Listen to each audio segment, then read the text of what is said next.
बिस्मिल्लाहिर्रहमानिर्रहीम, अस्सलाम वालेकुम। इस वीडियो में हम आपको मरियम सफदर के बिला खौफ और दिलेरी से झूठ बोलने पर पूरे पाकिस्तान में ट्रांसपोर्ट खत्म हो गई थी, लोग ट्रेनों के आगे खड़े हो गए, ट्रेन छोटी पड़ गई। मरियम के इस्तकबाल के लिए सेज सजने पर नवाज शरीफ के बयान पर सीनियर सहाफी का नवाज शरीफ के रोंगटे खड़े कर देने वाला जवाब। पूछ लेगा इन्ना पाला गुड्डा, इन्ना पाला बेबी, कुछ नहीं होगा।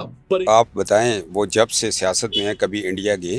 नाकाम जलसे के नून लीग पर पड़ने वाले असरात और ये है कि ये बाज़ इलाके इस तरह जिस तरह हमारा मलाकन डिवीजन है जहाँ 8 फरवरी को बहुत ज्यादा बर्फबारी पड़ती है, इस पर दिलचस्प मज़ाहिया और मालूमाती तबसरे दिखाएंगे। ये तो सभी जानते हैं कि मरियम सफदर न सिर्फ शर्म प्रूफ सलाहियत की मालिक हैं, बल्कि झूठ भी खुलकर ऐसे बोलती हैं कि शैतान भी पनाह मांग ले। खिताब करते हुए कहा, जब नवाज शरीफ आया 21 अक्टूबर को सड़कें छोटी पड़ गई थीं, सड़कें छोटी पड़ गई थी, मोटरवे चौक हो गई थी। ये बताना भूल गई कि नवाज शरीफ के हाथ पर बैठने के लिए पूरे मुल्क के कबूतर मीनारे पाकिस्तान पर मंडला रहे थे। इसके बाद नवाज शरीफ ने इसीलिए जलसा नहीं किया कि कहीं फिर से पूरे पाकिस्तान का निजाम न रुक जाए। इस पर एक सार्फ ने लिखा, कभी कभी जब शदीद डिप्रेशन होता है तो दिल करता है कि वो नशा करके सो जाऊं जो मरियम करती है। मरियम के शौहर कैप्टन सफदर भी मरियम वाले नशे में दिखाई दिए। न्यूज़ 1 के रिपोर्टर के एक सवाल के जवाब में चैलेंज कर दिया कि नवाज शरीफ जब से सियासत में आए हैं कभी भी इंडिया नहीं गए। आप बताएं, वो जब से सियासत में है कभी इंडिया गए?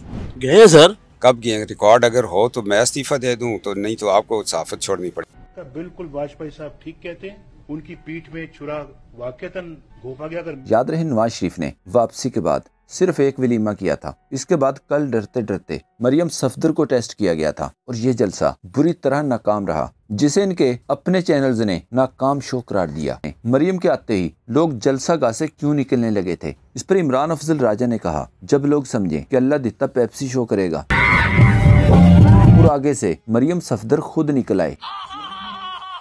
लोगों की वापस जाते हुए मायूसी अरूज पर है। मलिहा हाशमी ने ट्वीट किया, जब जलसे की बजाय शादी की रस्म जैसी तैयारियां होंगी तो जाहिर है लोग भी खाना खाकर गायब ही होंगे। जैसे मरियम नवाज की तकरीर शुरू होते ही लोगों ने किया, सारी कुर्सियां खाली, और तकरीर शुरू होते ही पंडाल खाली, किराए के लोग गायब। उस जलसे या उस कन्वेंशन का एक भी ड्रोन शॉट देखा हो, ड्रोन फुटेज देखी हो तो मुझे बताइएगा। नहीं है। और इवन जो स्टेज से मरियम नवाज की सेक्रेटरी ने या बाकी तस्वीरें या वीडियोस लगी हैं, वो इस तरह से ब्लर, इस तरह से वो की गई है कि जैसे बड़ा ने कोई तवील किस्म का पंडाल दिखाया गया। एक बार भी इस तरह आगे लोगों के क्लोज नहीं किया गया।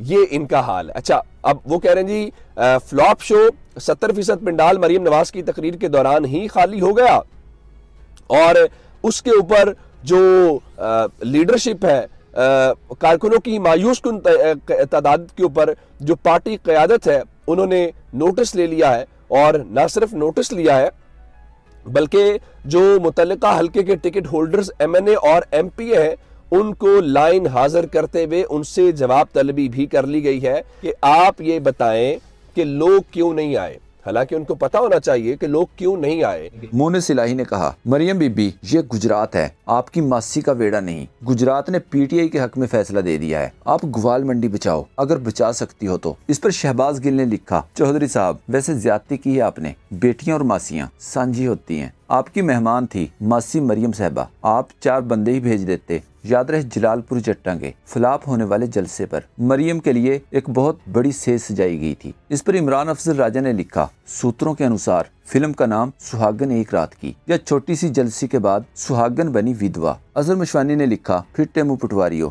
जलसी थी या मेहंदी। अरसलान बलोच ने ट्वीट किया, शादी पर अपने सब अरमान पूरे कर लिया करो वरना पूरी उम्र एक ही गाना याद आता रहेगा, मेहंदी की ये रात। अब इमेजिन कीजिए कि यही इंटेलेक्ट का लेवल है, यही वो सोच है कि जो नून लीग को बार बार मरवाती है और इनको समझ नहीं आती, क्योंकि ये सोशल मीडिया को बहुत उस रेस में पीछे रह गए हैं। और अब उसी चीज़ के ऊपर ट्रोलिंग स्टार्ट हो गई। यार वो हर बंदा कह रहा है कि मरियम नवाज साहबा मेहंदी पे गई थी या मरियम नवाज साहबा वहां पर जलसे से खिताब करने गई थी। सारा मीर ने फुटेज शेयर करते हुए कहा, मरियम रात तुम्हारी मेहंदी में कोई नहीं आया था, मगर देखो इमरान खान के वजीर आजम बनने की नवीद दी जा रही है। चल कोई नहीं, तू तस्वीरें खींचती रहा कर, तेरा काम तस्वीरें खींचना, मॉडलिंग करना, सियासत तेरे बस का काम नहीं। दूसरी तरफ अवाम की तरफ से बंद की गई बंद गली से निकलने के लिए नवाज शरीफ कोई नया बयानिया तलाश करने की कोशिश में है, लेकिन बयानिया न मिलने पर बार बार दोहरा रहे हैं, कहा मुझे क्यों निकाल दिया था। कम अज कम मुझे तो बता दें। क्यों निकाला गया?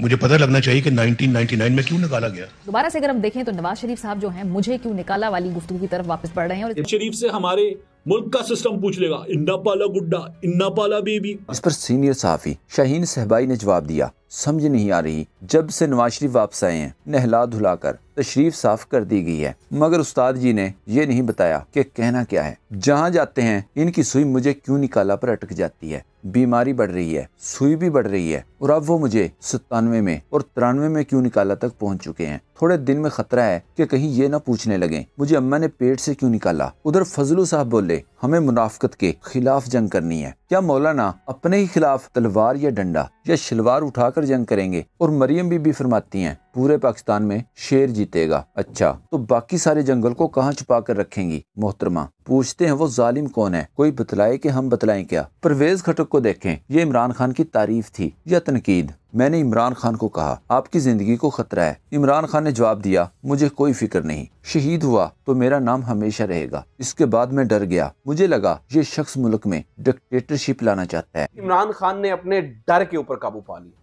अपने फियर के ऊपर काबू पा लिया। वो कहता जी जिंदगी मौत अल्लाह के देने के काम है।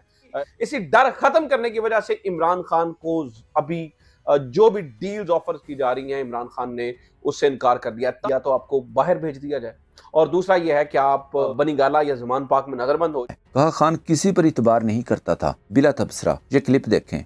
हमेशा कहता था इस ख्याल करना इसमें ये एतमाद का बंधन, ये किसी पर एतमाद ही नहीं करता, उसको दोस्ती कोई नहीं, पार्टी में किसी को इज्जत नहीं देना चाहता, अपने अलावा उसको लेकिन ये एतमाद वाली बात तो आखिर में दुरुस्त साबित नहीं हुई, क्योंकि जो देरीना साथी थे वो भी छोड़ के चले गए, जो शुरू से पीटीआई में थे वो भी चले गए। आपकी तरह जो लोग बाद में आए जिनको बड़े ओहदे मिले उन्होंने भी पार्टी छोड़ दी। तो कहीं ना कहीं अगर वो ये समझते थे कि इन पे एतमाद नहीं किया जा सकता क्योंकि मुश्किल वक्त में पार्टी छोड़ देंगे तो वो तो सही साबित हुए ना इसमें।